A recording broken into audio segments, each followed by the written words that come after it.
beloved doctor is found dead in his home in Alaska. It looked like a heart attack, but the scene is weird. Was the doctor murdered? This is a story that will involve secret romance, major theft, and some very suspicious characters. We're previewing Cold-Blooded Mystery in Alaska. That's on this episode of So Much Crime. So little time. Welcome to So Much Crime, So Little Time. I'm Jeff.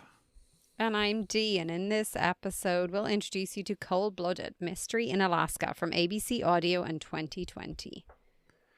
If you haven't listened to Mystery in Alaska, that is great. This is one of our preview episodes. Here we only discuss episode 1 and introduce the series. No spoilers for what's to come. You'll also find a link to Mystery in Alaska in our show notes. In our next episode, we'll discuss the whole series, but right now we just want to decide if this is a crime that's worth your time. Dee, before we do that, I think we have to do what we always do in these preview episodes and hop in the time machine.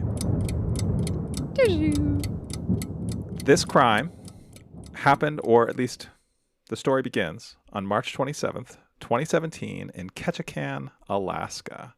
So we've done 2017 a couple times, but not this part of 2017. Okay, I'm semi-cheating here because I'm pretty sure we did a lot of the top, or some of the top movies at this time. So what I've done is I've taken a movie that I really like that's in the top movies in March 2017. It actually premiered in December 2016. Okay, it was number 17 in the charts on March of 2017, but it actually premiered in the US December, I think, 16th, 2016. Okay. Sorry, December 9th, 2016. Okay, so that's a little clue. Okay, so came out in the US December 9th, 2016, but was number 17 in the charts, the movie charts, by March of 2017.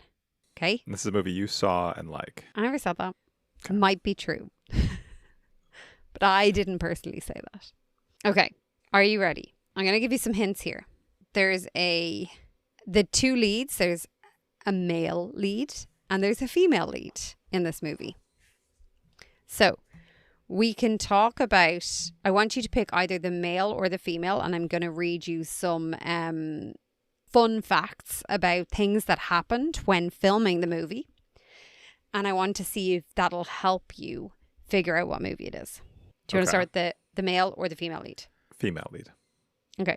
There is an iconic yellow dress in this movie. Sorry, actually, before we jump into this.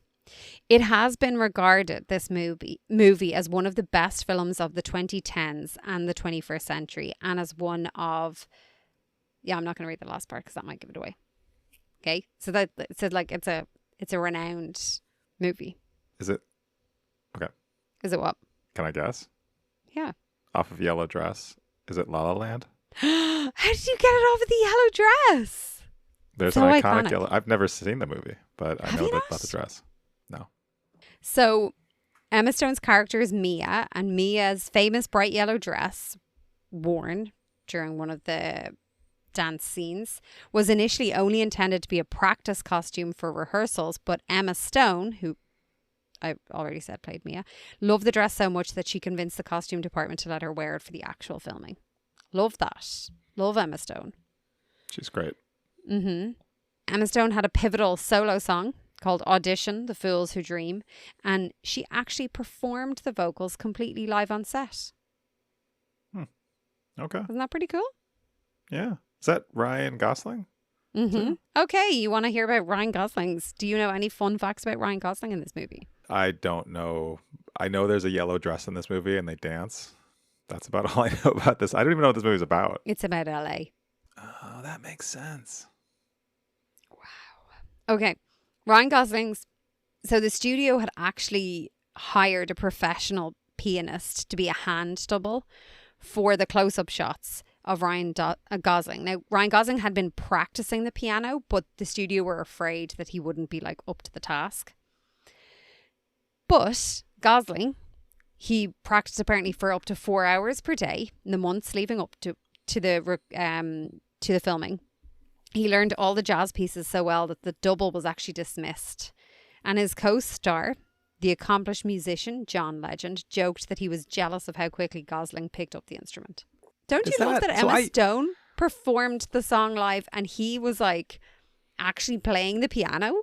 That makes the movie even better. I should see this movie. I get it. But also, I hear about things like that where an actor like does a crash course and learns some like impossible skill.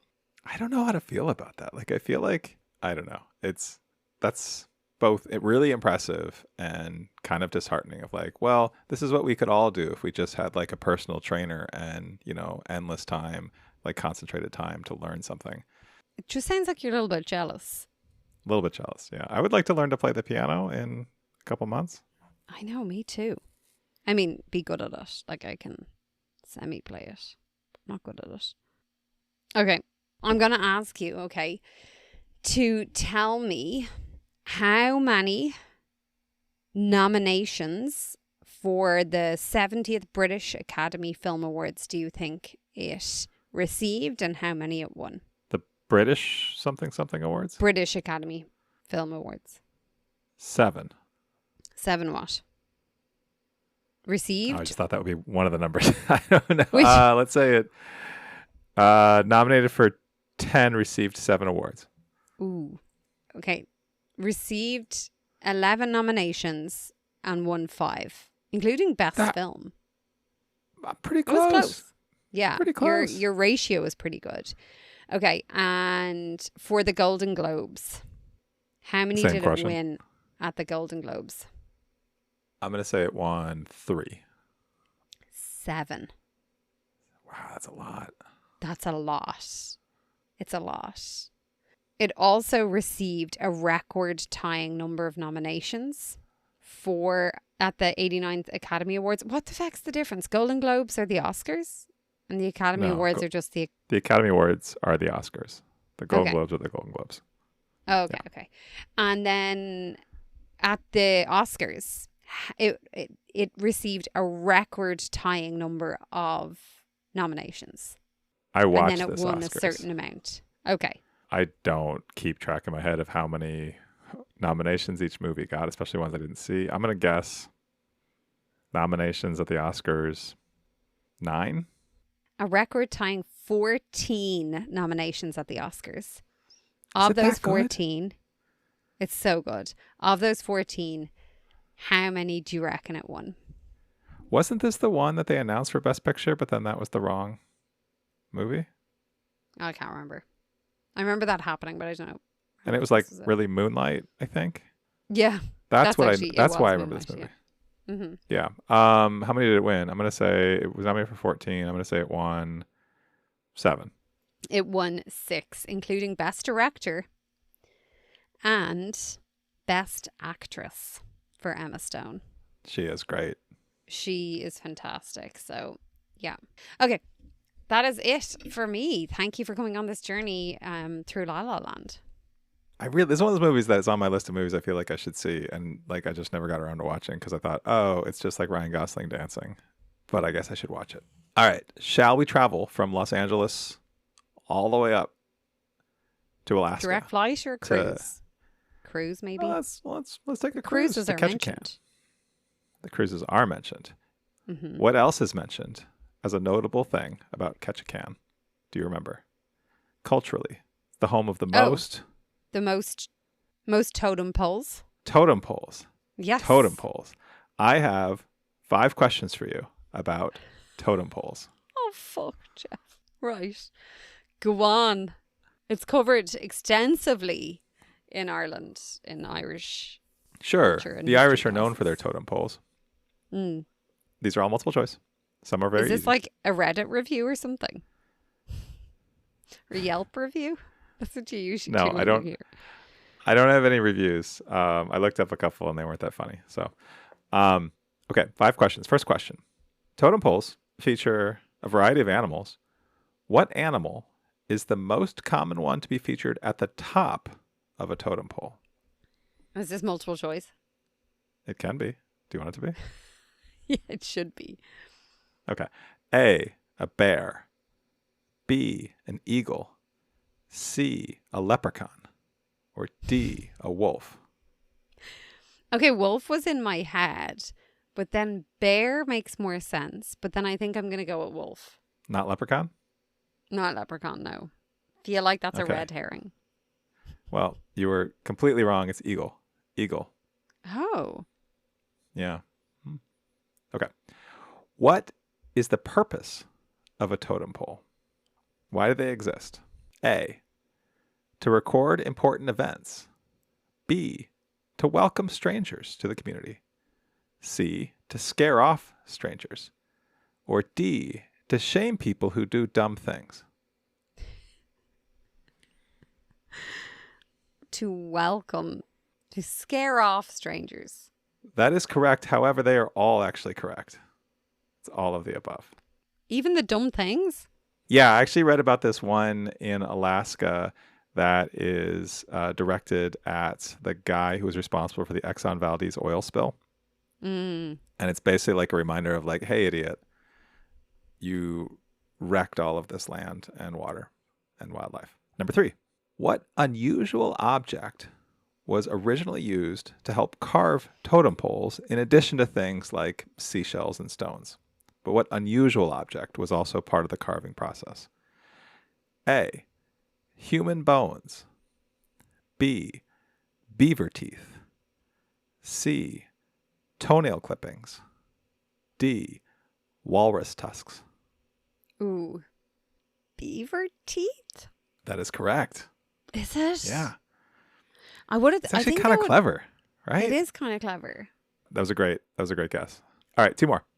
Mm-hmm. The tallest totem pole in the world, according to the Guinness Book of World Records, is 173 feet tall, and it's in Alert Bay, British Columbia. But some people argue that that totem pole doesn't deserve the title of world's tallest. Why? Why do they say this? A, it's actually made of 2 sections. B, it wasn't made by indigenous people. C, it's not made of wood, but out of stone. Or D, it's actually just a disguised cell phone tower. All of the above? No. Do you want to guess again? So I feel like it not being made by indigenous people could definitely be a thing that happens or has happened. The 2 parts is interesting. The stone is interesting. I'm like, could they have made it out of stone? I mean, they could now. Is it ancient? Is it recent? I presume it's recent if you said the cell phone tower thing. We don't know. I don't know. I actually don't know when this one was built. Okay. I'm going to say stone. It's made out of stone. Nope. It's actually made of 2 sections. But Damn it. what I didn't understand was one of those sections was 163 feet. So it's 2 trees. Like they're normally made out of a single tree. Mm-hmm. One of those trees was 163 feet tall and the other was 10 feet tall. So if you didn't have the second part, it's still 163 feet tall, which would be the tallest totem pole. However, the second tallest totem pole is controversial because it wasn't made by indigenous people. So that was based in truth. All right, last one. Now, this last one takes place in Ketchikan, the place where our crime happens. There's a park there called, I think it's pronounced Potlatch Park, and it's known as the best place to see totem poles. There's a bunch of totem poles there. You can also go visit Native Alaskan clan houses. But there's also something else that is generally listed wherever I looked as the third most interesting thing to see at Potlatch Park. What is it? A petting zoo that features a grizzly bear and a bald eagle. The largest roller coaster in Alaska. A petting zoo that has a grizzly bear. You've made that one up. Go on. Sorry, largest roller coaster in Alaska. That's B. C, the largest taxidermied salmon in the world. Or D, an antique car museum featuring a 1920s steam-powered car. The longest one is often the correct one. I'm going between the salmon and the car. Salmon. Don't you kind of want them all to be true? Yeah, I do, but not the roller coaster. They're not. They're not all true. Yeah. You're going with salmon? Is it the salmon? The longest one is usually true. Oh, it's the car? Yeah, it's the antique car museum. There's an antique car museum in this park. That's pretty cool. Yeah. Must All be a right, you big did pretty well. park. I think I it know. is. This was a hard quiz, especially for someone who has probably very little knowledge of totem poles. Alrighty. That is our time machine for today. Jeff, I heard you made some homemade tortilla chips yesterday. I Is did, that yes. true? Like, I'm always fascinated by people who make things at home that they could really just easily and cheaply buy, in the shop. So that's fascinating to me. But like, I wonder what did you do with your time? Did you have an efficient use of time while you're in the middle of making these? I presume there's downtime in the making. The thing that most people don't know about making tortilla chips at home is it's actually cheaper than just buying a bag of tortilla chips are pretty cheap, but I just bought a bag of corn tortillas, which is maybe, I don't know, a third of the cost of a bag of tortilla chips. And I took that money that I saved and I went to patreon.com/so-much-crime, so little time. And while I was making those chips, I was frying up the chips in batches. You got to do it in batches, and you gotta take them out of the oil. You got to salt them. You got to test them, make sure they taste good. And I got distracted a couple times. I got to say, I burned a couple because I was listening to all these outtakes from our show. Turns out we're pretty funny. I don't know. Did you know that? I didn't know that there was a we in that sentence, but sure. I'm being generous because I've eaten a lot of chips today. And I also got to listen to just, bonus clips. I actually got to listen to the recap of this episode of myself from the future early on Patreon. It was a whole weird time machine loop thing that I went into. I don't know how that happened, but I basically listened to myself before I'm saying these words right now. Somehow, me from the future talked to me in the past. It was great. The chips were great. Patreon is great. And were you wearing a really cool hat at the time? I actually was wearing an amazing hat that I only got as a Patreon member. So you can go over to our Patreon. You can see pictures of our hat, our t-shirts. We also have stickers. There's all kinds of swag that as a Patreon member, you have access to. So again, patreon.com/so-much-crime, so little time. Go check it out. Thank you.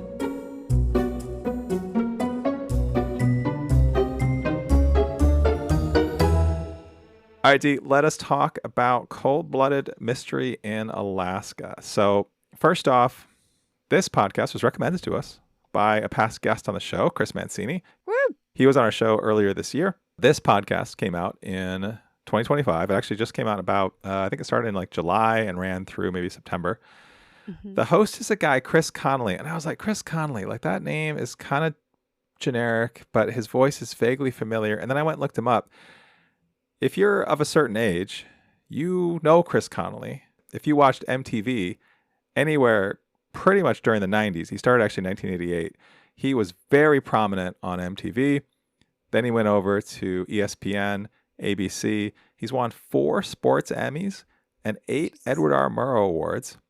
He's interviewed all kinds of people like Denzel Washington, Harrison Ford, a bunch of actors and actresses. He's also interviewed a bunch of musicians, Prince, Whitney Houston, Michael Jackson. He's had quite a career. And he also does this kind of thing. He does 2020 reports on crimes. This show originally was featured on an episode of 2020, and then they expanded it into this podcast. So there are 6 episodes, one bonus episode, at least one bonus episode so far as of when we're recording this. And they vary in length, but they average out to about 30 minutes each. But Dee, what happened in this first episode? Oof. Okay, so we're introduced to Dr. Eric Garcia, who is a prominent surgeon in Ketchikan, Alaska. The police are sent to do a welfare check at his home. Both friends and co-workers are worried about him. One even flies in from out of state and arrives just as police do in Dr. Garcia's car.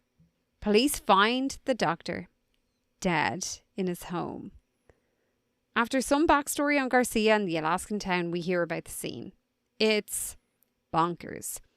There's bacon, charcoal, and lots of odd stains. As they're going outside to tell his friends about his passing, one of his friends outside the house mentions to the police that there's over $500,000, over $500,000 in wine, gold, and coins hidden in the house. And that's kind of where it stops. And I have so many thoughts and questions. Yeah. So many. I don't really know where to start. Can I say something to start? Sure. I messaged Chris that I listened to the first episode, and he said, such a weird story. And then he said, just bacon. I had actually missed that the first time I listened to it, and I listened to it again after talking to him. And I'm like, oh yeah, bacon is mentioned as like a weird thing. That's just like there's an open package of bacon near the body. Yeah, I want to take us on a slight pivot because there was another thing mentioned in this that I didn't understand, because it was like, okay, so the door to the room, which is like on the second level. Yeah. So the room where Dr. Garcia was found is on the second level of the house, and there's a door that goes to the outside, like to a patio or a balcony. Right. That door is open. It's freezing. I think they said 32 or something Fahrenheit, which is like very cold Celsius. It's below 0 Celsius. Well, it's freezing. What's the freezing point in Celsius? Isn't it 0? Yeah. 32 is freezing Fahrenheit. Oh, well, there you go. I know that one. That's the one conversion I know. I thought you were just saying 0 so that I'd keep it moving. And there's like a barbecue there on the balcony. And then they find like a burnt briquette of charcoal and then they find this piece of bacon or this open packet of bacon. And one comment that Chris Connelly made was like, this is so weird because like, how would someone even grill a piece of bacon? Yeah. Why can't you grill a piece of bacon? Well, have you grilled bacon on a charcoal grill, like on a grate? I don't know that I personally have, but I don't understand the issue. Okay, speaking as a person who grills a fair amount and also cooks bacon a fair amount, you wouldn't do that. You'd cook bacon on a flat surface, like if you have like one of those flat top grills, or you'd wrap a piece of meat in bacon, like if you want to, I don't know, wrap some chicken or something in bacon, like that'd work on a grill. But otherwise, the bacon is going to fall through the slats, or it's going to drip so much fat down into the flame. It's going to. Oh, maybe. Okay, fair enough on the second part. But like, you can do it. Like, it's not like the least mind-boggling thing. Like, I was so confused when he mentioned this because I had to go back and listen because I got distracted in my brain being like, why can't we grill bacon? And like, I've Googled it and you can. People generally, in my experience, don't. Maybe they don't, but like the way it was phrased was like, it's not like it's like a full ham or like a full turkey you're cooking on the barbecue. Like you couldn't do that. Bacon is a weird thing to grill on a grate. You'd cook bacon on a flat surface. You could put like a cast iron pan on top of a grill and cook it in that. That's a fine thing to do. You do that like if you're camping and had bacon. But again, it's on a flat. The bacon needs to be on a flat surface. Why? It'll fall through. But you just It'll go also the drip way. through. You want bacon to cook in its own rendered fat. Is this going to turn into a cooking podcast? It can. I've cooked a lot of bacon. Do you have a grill? When you say a grill, you mean a barbecue? I mean, yes, like a Weber, like that. You light charcoal on fire. You let it get nice and hot down to its embers, and then you have a grate on top of it, not a flat top, a grate. But like what I'm seeing here when I Google it is you can do it like if you need to not have things like falling through or you want to cook it in its fat or whatever, you just put some tin foil on top or aluminum foil or however you guys say it. Aluminum. Yeah, tin foil. Yeah, again, the aluminum creates a flat surface the same way like a cast iron would. Sure, but they didn't allude to any of that. They just said there was an open pack of bacon. The weirdest part of this isn't that, oh no, there was no tin foil there. So how did he cook the bacon? Like I was just like, I don't understand why this comment is made. It's getting me so distracted. You obviously weren't distracted because you didn't even notice the bacon story. Yeah, I don't know how I missed that because listening to it a second time, it's like it was weird how they drew attention to it. It was also like it wasn't the weirdest thing on the scene. Like the weirdest thing was a single briquette, like a. Why would there be Yeah. a single charcoal briquette on the table inside in front of the couch? And I'm like, what is this blue purpley stuff that's on his shoulder, on his like ear, and on his, where else was it? It was like his shoulder, his ear, and his mouth or something. There's a lot of weird things going on here. You're Okay, right. so there is a lot of weird things going on here, which is my other point. It felt a little bit like a Murder, She Wrote episode where Yeah. you know what they do is all through they're telling the story. And this is obviously factual. Murder, She Wrote's not.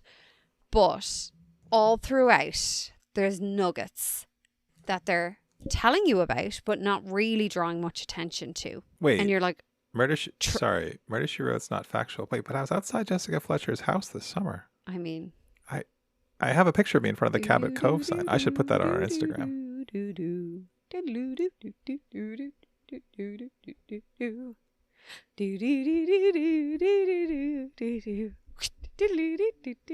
That was the movement of the typewriter, if you don't Yeah, know. yeah, no. I got it. Yeah, that's great. So good. Anyway, Okay. sorry. Anyway, I interrupted you. you This did. is like Murder, She Wrote. Yes. I felt like it, like, because it was just dropping stuff in everywhere. And you're like, okay, I'm trying in my head. Like, it's like, then it goes into like a game of Clue or something where you're like, okay, what could possibly have happened here? But it's so bonkers. Mr. Green with the briquette in the living room. With the bacon. Yeah. With the bacon. Yeah. That's how it happened. We figured it out. Yeah. We solved it. Bonkers. Like, I love Murder, She Wrote. So I'm down for this. I listened to this episode 3 times because I felt like I kept missing stuff. That's a lot of times. I guess actually the Murder She Wrote, what I like with the Murder She Wrote reference is Murder She Wrote is like a cozy mystery, right? Like it's not you're not going to be really like scared or like it's not that gruesome. I mean, people do get murdered a lot on that show. Yeah, everywhere she goes. Nobody ever looks at her. You know, everywhere she Angela goes, someone Lansbury. gets murdered. Yeah, Yeah, the per capita murder rate in Cabot Cove is off the charts. I know. Seriously, don't ever move there. But I feel like similar to that, this was so full of kind of non-threatening weird details. Or The things we were just talking about. Seemingly. non-threatening. There's the whole thing that you mentioned in our intro about the car. So like one of Dr. Garcia's friends shows up as the police show up to this wellness check in his car, has keys to his house. And they ask, why are you driving his car? And they say, well, it was at the airport when I flew in. That's a weird thing to happen, right? Because It if is a weird his car thing was to at the happen. airport, why is he in his house? How does he have keys to his car? Also, something else I noticed the second time I listened to it, I did not listen to it a third time, but the second time I listened to it was the woman Dawn, who was his like coworker, talks about how she saw him on the day he was supposed to leave for this trip, and he was wearing his first day of trip shirt, which first day of trip shirt, love that for this guy. Love that for this guy. And that was a few days before this, or some period of time before this. Like all signs seem to indicate that he went on this trip. But then we hear about this call. I think it was Jordan, the friend, who called the hotel in Las Vegas where he was supposed to be. And then the person on the other end is like, oh, that reservation was canceled. And there's like a weird interaction where the person's like, they weren't supposed to say anything and they hang That up. wasn't Jordan. That was the girl. Is it Donna? Dawn. Dawn rang. Huh. And they accidentally Like said that- it. I think it was, they accidentally said it to her and then hung up the phone. But that's like such a Murder, She Wrote type scene of like, Mm-hmm. oh, that reservation was canceled. Oh. And then just hang up the phone. Like what do you do with that? I don't know. It just feels very, I don't know. And like, it's intriguing as a listener, but I'm wondering, I suppose, when I listen to the whole thing, am I going to feel like, wow, they really curated this story in a way to make it more mysterious, maybe, than it Yeah.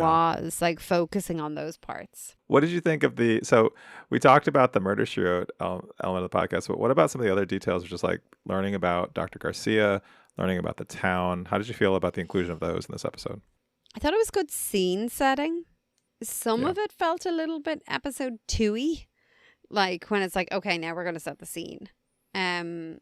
But I really liked hearing about Dr. Garcia, especially like before we hear about the murder itself. I feel like there was a lot more, I don't know. Sometimes when you hear of things when it's like starting at the finding of the body, it feels like you lose the person because you're so focused on that. Whereas we knew it was going to be him, but you hear all this about his brother and his granny, his grandmother, who had I can't remember, some type of disease. I liked hearing from his brother. I liked, like, we got a lot of little details about him. We got the detail about his, like, his colognes, how he smelled really good. I also, like, it answered that question of, like, how did he get to Alaska? Like, feel like the people that I know who've lived in Alaska, there's always a story there. Like, you don't just end up in Alaska. It's so far out of the way and such a different place than seemingly anywhere else that, like, we got that story, and it was an interesting story. It was. And then even like the little tidbit of like, I think it was his brother was visiting and they went to the grocery store, and at every aisle it would be like, oh, Dr. Garcia. Oh, Dr. Garcia. Oh, like that's really nice. And then when you heard like his patient saying, you never feel like he's trying to get rid of you to see the next patient. When you're with him, he makes you feel like you're the most important person or whatever. All of those bits, I think, really like personalize it. At the same time, like, one thing that it didn't say that I found out just by doing a little bit of research is just how small this town is. This town, do you know how small this town is? No. It has a population of 83,000? 8,000. 8,192 people as of 2020. Wow. It's tiny.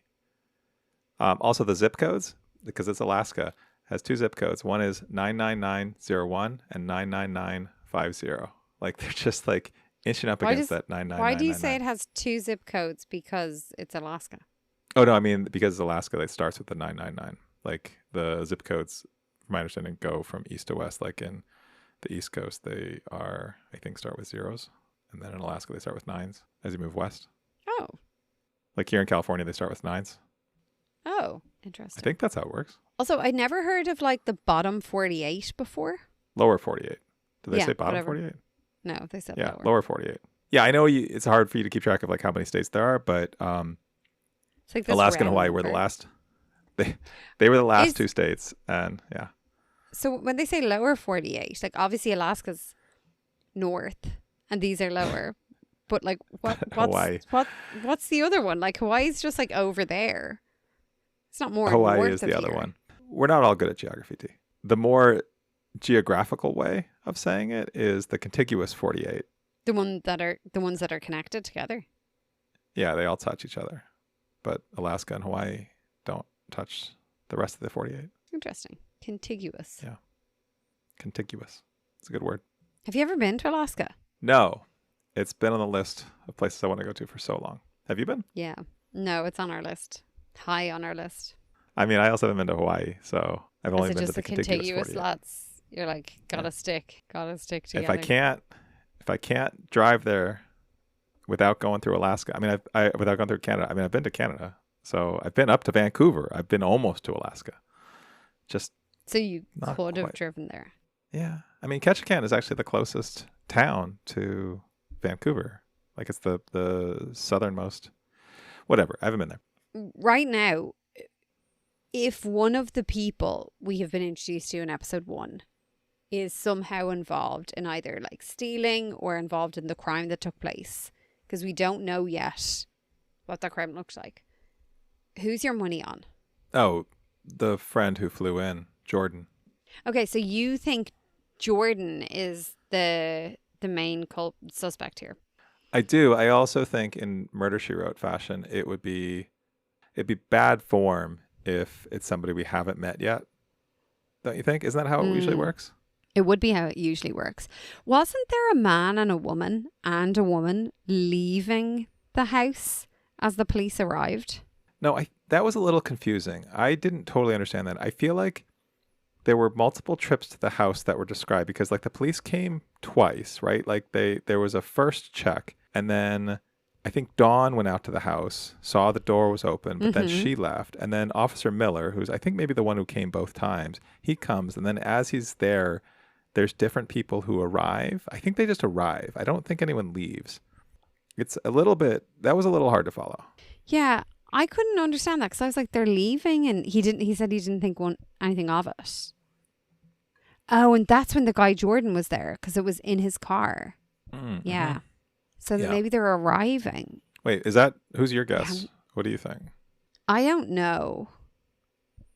I feel like Jordan's a good guess because we don't hear from him in episode 1. We only hear his phone call about a welfare check. But we do hear from Dawn, right? But if it was Jordan, why would he do the welfare check? Why would he fly back out?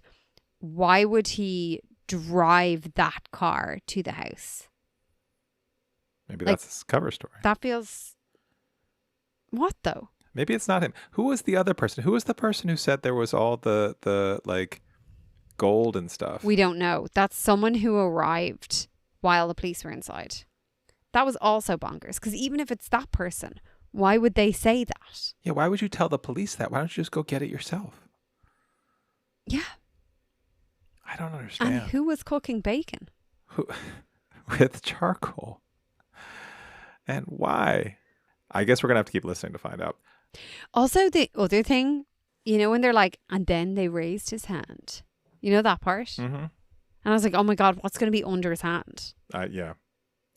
And it was just rigor mortis had set in. So, blah, blah. And I was like, that's it? Like, I thought there was going to be something under his hand that, like, made this even more bonkers. Is that sort of the 2020 Dateline? That's what I was thinking. I actually was looking it up. I was like, are 2020 and Dateline from the same people? But one's from NBC. Dateline's NBC. I think ABC.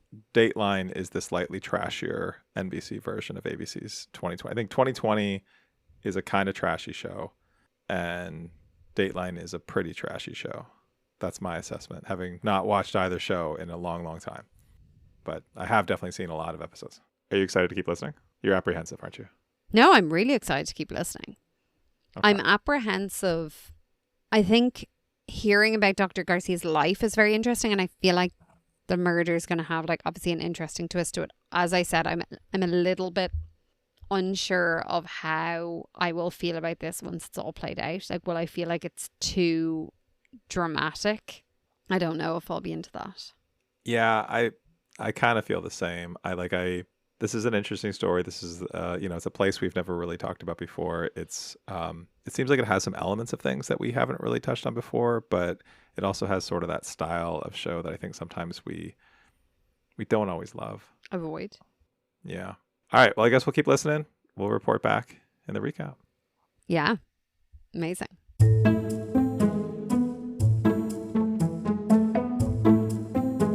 Before we go, if you have thoughts on this show, including our discussion on how is the best way to cook bacon on the grill, what is your tactic for cooking bacon on the grill? I never said it was the best way. I was just saying it's not the biggest, like, it's not the oddest thing to have happened here. Just for the record, I never stated that cooking a rasher on a charcoal grill was the best way to cook it. I'm just saying it's not the weirdest thing I've ever heard of. But what I'm asking our listeners for is, let us know, have you ever cooked bacon on a grill? How do you prefer to cook bacon? What is your favorite thing to cook on the grill? Charcoal or gas? Let us know in the comments. When he's saying grill, he means barbecue. Yeah, same thing. Let us know in the comments. A grill is in your oven. If you want to support... The Irish are going to get confused about this. We don't call it a grill. And the grill is like the part of the oven where you can grill your stuff. What do you guys call it? Like a broil setting or something? Broiler. Yeah. We don't have a broiler. If you want to support content like this... I have to be clear with the people, you know? The difference in cooking terms between Ireland and the US. Leave a comment, leave a rating. Those ratings help other people discover our bacon-centric content. And tell a friend. Only if you leave 5 stars. Tell all your friends. Fewer stars, the less likely it is to appear on anyone else's feed. So give it 5. Feel free to host a barbecue and barbecue some bacon and tell all your friends about our show. That would be great. We'd appreciate it. Thanks for spreading the word. Barbecue some rashers.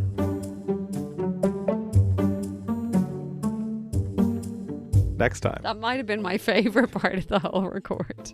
That little segment. Next time. Was Dr. Garcia murdered? And what's with the bacon and the charcoal and the stains on the car and the friends and the hidden valuables and all of the other stuff? It's almost like I anticipated how this discussion was going to go. I know, yeah. We're recapping all of Cold Blooded Mystery in Alaska. That's on the next So Much Crime. So Little Time. So Much Crime, So Little Time is a production of MimeGov Media. The executive producer is Paxton Calariso. Our associate producer is Blythe Tai. Theme music was composed by Vyacheslav Starostin. If you haven't done it yet, please subscribe to this show in your podcast app. Don't forget to give us a 5-star rating and a review. Even better, tell your friends. To join the discussion, look for us on social media. Check out the show notes for all the links. Thanks for listening. Did you actually anticipate that there'd be a lot of bacon chat? I did, yeah.